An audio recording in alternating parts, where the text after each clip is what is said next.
मज़दूर वर्ग को एक बुनियादी हक तरीके एक सहूलियत थी कि वो ट्रेड यूनियन एक्ट में कभी भी मज़दूर संगठन बना सकता है। 7 मज़दूर मिलके एक ट्रेड यूनियन बना सकता था। वो मज़दूर 7 हो 100 हो, वो मज़दूर संगठन बनाना उसके लिए नामुमकिन हो गया।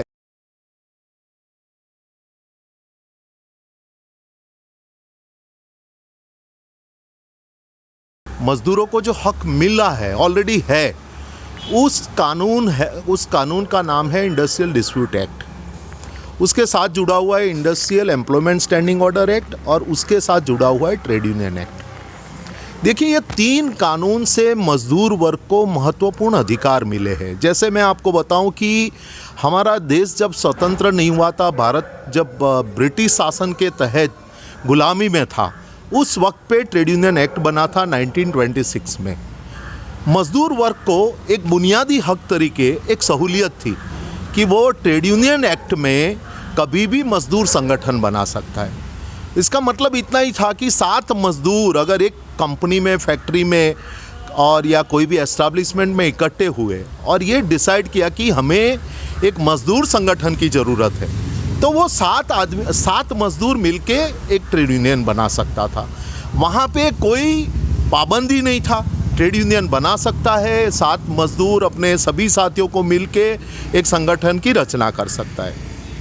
अब जो ये इंडस्ट्रियल रिलेशन कोड आया, वहाँ पे क्या किया गया? वहाँ पे ये किया गया है कि वो मज़दूर 7 हो 100 हो, वो मज़दूर संगठन बनाना उसके लिए नामुमकिन हो गया। इस तरीके से नामुमकिन हो गया कि पहले तो वो 7 मज़दूर के साथ उसको 100 लोगों का उसको लिस्ट बना के लेबर डिपार्टमेंट को देना होगा और लेबर डिपार्टमेंट कंपनी की प्रीमाइसिस में आके उसका वेरिफिकेशन करेगा कि ये 100 मज़दूर या इंडस्ट्रीज़ के 10% मज़दूर वो इस संगठन को बनाना चाहते हैं या नहीं।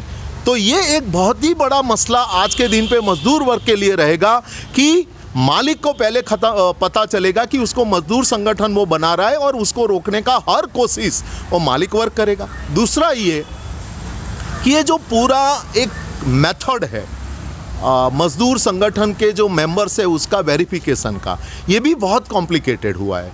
तो इस कॉम्प्लिकेटेड पूरा प्रोसेस में भी मज़दूर वर्ग के लिए ये रजिस्ट्रेशन करना भी बहुत डिफ़िकल्ट हो जाएगा, ये मेरा मानना है।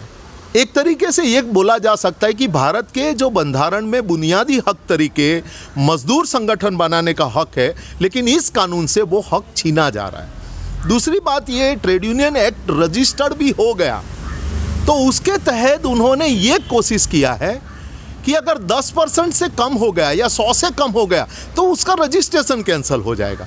तो ये तो कैसे हो सकता है? क्योंकि कलेक्टिव बार्गेनिंग का जो प्रिंसिपल है वहाँ पे मज़दूर एक से ज़्यादा हो तो इंडस्ट्रियल डिस्प्यूट के तहत वो अपना केस रख सकता है, लेकिन यहाँ पे वो 10% से कम हो गया तो उसको वापस रजिस्ट्रेशन कैंसिल किया जाएगा। उसका मतलब ये कि मज़दूर संगठन नहीं रहेगा। तीसरी बात मैं ये कहूँगा कि जो बहुत सालों से हम लोग मांग कर रहे हैं कि रिकॉग्निशन, जो मज़दूर संगठन जिसका मेंबरशिप मेजॉरिटी हो, वहाँ पे एक रिकॉग्निशन होना चाहिए। फूड कॉरपोरेशन ऑफ इंडिया के सुप्रीम कोर्ट में जजमेंट में ये कहा गया कि इलेक्शन होना चाहिए, मज़दूर चुनेगा अपना संगठन क्या है। अब ये नए कानून में ये प्रोविज़न किया कि 51% मेंबरशिप जिसका होगा उसको रिकॉग्निशन दिया जाएगा, लेकिन वो रिकॉग्निशन किस तरीके से दिया जाएगा वो उस तरीके से प्रावधान किया कि मेंबरशिप का वेरिफिकेशन होगा, जबकि चुनाव होना चाहिए। तो जो वेरिफिकेशन हो रहा है वो गुजरात में एक कानून है, बॉम्बे इंडस्ट्रियल रिलेशन एक्ट। आज 50 साल से वहाँ पे टेक्सटाइल लेबर एसोसिएशन जिसके पास कोई मेंबरशिप नहीं है, उसके बावजूद भी वो संगठन आज बना हुआ है रिकॉग्नाइज्ड यूनियन तरीके। तो मैं मानता हूँ कि ये एक बहुत ही गलत प्रोविज़न कानून में रखा है कि जिसको लेके हम लोग सभी मजदूर संगठन का ये मांग था कि चुनाव से रिकॉग्निशन होना चाहिए, वो नहीं होने वाला है। तो ये भी एक बहुत ही चिंता का मसला है और मैं मानता हूँ कि मोटा मोटी ट्रेड यूनियन एक्ट के बारे में अगर बात करें तो ये मसले मजदूर वर्ग के लिए बहुत खतरनाक है और इसको लेके ये जो प्रावधान है उसको रद्द करने के लिए और ये कानून लागू ना हो उसको लेके हमें लड़ना चाहिए।